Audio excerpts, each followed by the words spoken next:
তো এবারে অর্পিতা জল নিচ্ছে, ওটা চেপে ধরলেই জল বেরিয়ে যাবে। এই ব্যাস, কত সুন্দর জল, কত জল লাগবে তোমার বলো, কত সুন্দর ব্যবস্থা। টেনে দাও, হ্যাঁ একটু টেনে দাও, ব্যাস।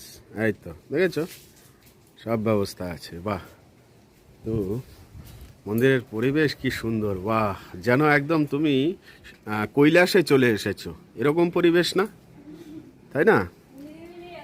হ্যাঁ হ্যাঁ, কৈলাসের মন্দিরে তুমি এসেছো। ভোলেনাথজি, কত ভক্তরা বিভিন্ন স্থানে ভোলেনাথকে জল অর্পণ করছেন, কিন্তু এখানে যে জল ঢালার যে পরিবেশটি আছে ভোলেনাথের চরণে, এত সুন্দর পরিবেশ, ওয়াও, দেখে হৃদয় জুড়িয়ে যায়। হ্যাঁ, বাদর দিয়ে একটু সাবধান থাকতে হবে। আমি নয় একটা লাঠি টাঠি জোগাড় করি, কেন কি তোমার কাছে কলা রয়েছে এই পাত্রে, সে কারণে বাদরদের সামনে রাখতে হবে আমাকে। মনের মতো করে ভোলেনাথের একা সেবা করো, হ্যাঁ, কেউ তোমাকে ডিস্টার্ব করার নেই।